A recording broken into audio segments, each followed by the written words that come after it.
The tall tale of, the tall tale of, the tall tale of Ambrose X. Eagleton. Copyright Human Christian Camps 2014.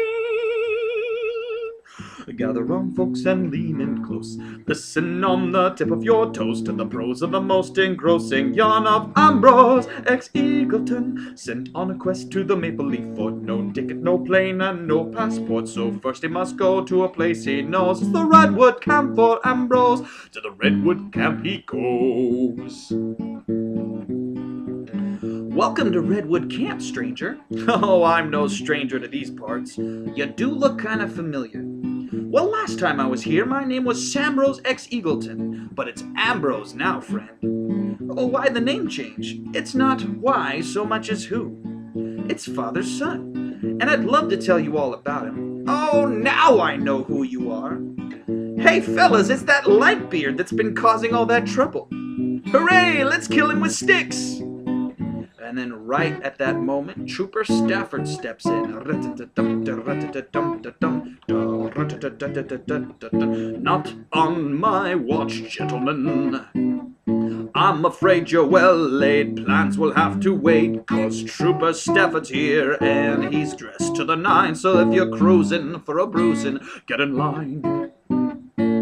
That's right, citizens. He's protected under the law of this empire. Sir, I'm going to escort you away for your own protection. Well, do you mind if I say something first? Well, what harm could it do? Ambrose looks at the Holy Spirit as if, are you sure? Sure? The Holy Spirit gives him a reassuring nod. Well, you're the boss. Lumberjacks and lumberjills gather all around and thrill to the mystery I bring to set you free. You see, the one we sat and waited on, begotten one of father's son, died and yet survived, and now his work is done. See, in the middle of your little heart, it's dark and cold and it'll chill and kill. It really will bode quite ill, but he was born and came and died, and he poured his flame and light and heat, so let his name inside and you will be set free. Oh, that's the mystery. Gosh, it really makes you think. Well, really? No. Let's kill him! No. I'll have to take this one before the local authorities. To the Ranger Council! So tempers flared and the mob prepared to scare and snare and rip the hair from the scalp of the friend of father's son. That's Ambrose X. Eagleton. So Trooper Stafford helped him flee into protective custody. Word answer to the authorities. What'll their decision be? We'll just have to wait and see. Ambrose X. Eagleton, sirs. You caused quite a stir, sir, and I demand to understand what you avowed or did that caused the crowd to flip their lid just now. You want to know exactly what I said? Each word that I uttered? Good sir, did I stutter? Ambrose looks at the Holy Spirit and says, well, you're the boss. Lumberjacks and lumberjills gather all around and thrill to the mystery I bring to set you free. You see, the one we sat and waited on, begotten one of father's son, died and yet survived, and now his work is done. See, in the middle of your little heart, it's dark and cold and it'll chill and kill. Really will bode quite ill, but he was born and came and died, and he poured out his flame and light, and he let his name inside, and you will be set free. Oh, that's the mystery. And they don't really say anything, so he just asks, did you want to say anything else? No. We just want to ask you a question. What? And then Stafford starts getting him away from there. What are you doing? We weren't done. He's not safe here. There's no way you shysters are going to give him a fair hearing. Stand aside, you hooligans. Your sense of unbiased leaves something to be desired. What this defendant needs is a fair, impartial trial. It's clear that here all he'll acquire is fear and guile. So where are you taking him? I'm taking him to my commanding officer at Moosehead Mountain.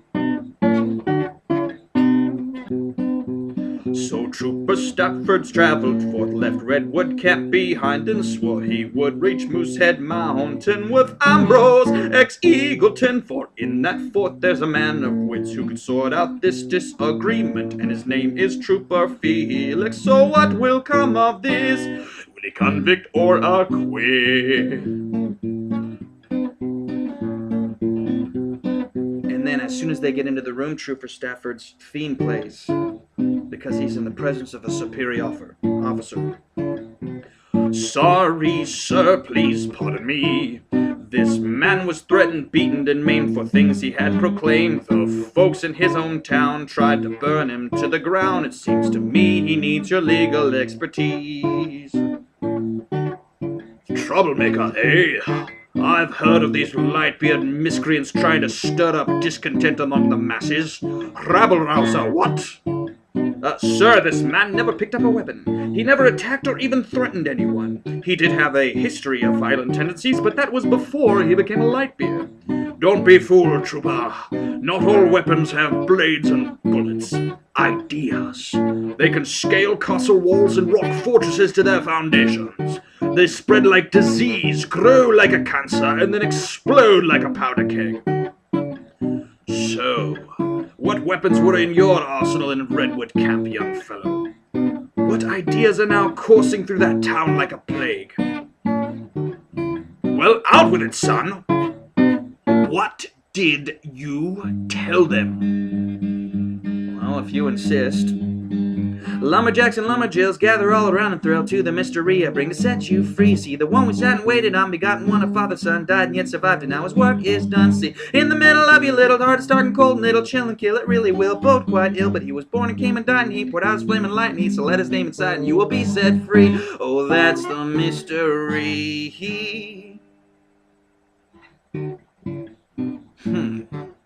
Well, son, I don't know whether you're insane, but it's clear you're no criminal. I saw no reason not to set you home a free man. Of course, there are legal processes that have to take place first, paperwork in triplicate. It can all get very complicated, unless you can do something to simplify things. Ambrose knows what he's implying, but he sort of lets the gears turn a little bit and thinks, I can't get sent home yet. I'm sure I don't know what you mean, sir. Surely you would never take a bribe. That would be dishonest. I don't think I can go home until all that paperwork gets filled out. Do you have a place I can stay while I sort through it? The trooper doesn't really like having his honor questioned. Oh, that's no problem. I've got just the right room for you. And you can stay there as long as you like. And then he gets sent to prison. In the 2 years that have come and gone, a brand new chief trooper has come, and he'll check out all those in prison like Ambrose X. Eagleton. Ambrose hasn't forgotten the point of his expedition is to follow the holy syrup's wish to the Maple Leaf Fortress. Rhyming is really difficult. So, who is next? His name is Ambrose X. Eagleton, sir. He's been in prison for 2 years, but it doesn't say why. Send in, Mr. Eagleberry. Ambrose enters, and he doesn't recognize the trooper. So, what happened to the other guy? Trooper Felix was transferred, so Trooper Cletus here has come to replace him. He'll be reviewing your case. Mr. Eagleton, I'm having difficulty understanding what you could have done or said to land you here. Well, sir, I remember the words exactly. My associates here brought up a valid point. There's no record of you being convicted of a crime. Well, it's not that I was convicted.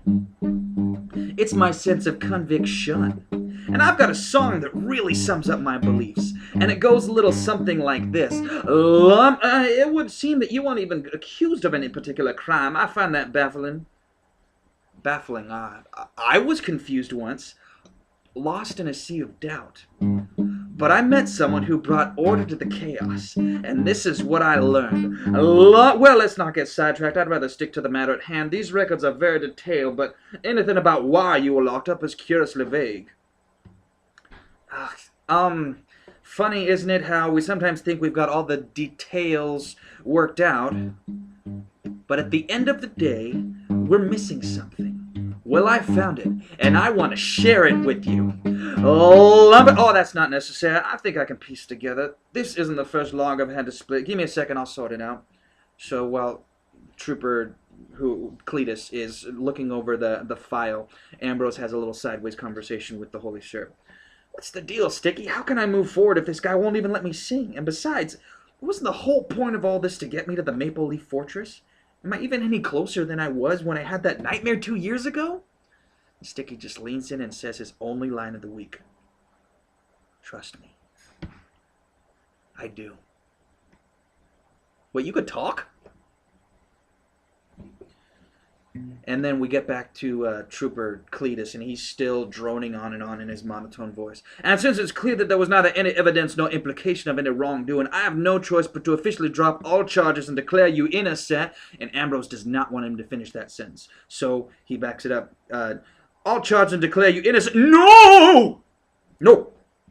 Son, I'm trying to say that you're free to fly, Fignagel! Bronco Torres! Break the podcast! Son, what is the matter with you? I demand to say something in my defense. So the trooper lets him continue, and he looks over at the Holy Syrup for help, and the Holy Syrup starts doing charades at him, and he's trying to interpret the charades. I can not, get a fair trial in this clearly biased tribunal, and I demand that my case be taken before a higher authority. I demand to speak to the Grand Trooper? The Grand Trooper! I demand to speak to the Grand Trooper. Oh, you nincompoop. I was about to let you go. You would have been free, out of my hands, but now that you've mentioned the Grand Trooper, I am legally required to send you to him. There'll be mountains of paperwork, and if he doesn't like you, he can sentence you to death. And to even see him, you got to go all the way to the Maple Leaf Fortress. And Ambrose realizes at this moment, the Holy Syrup, and he goes, dude, you are a genius.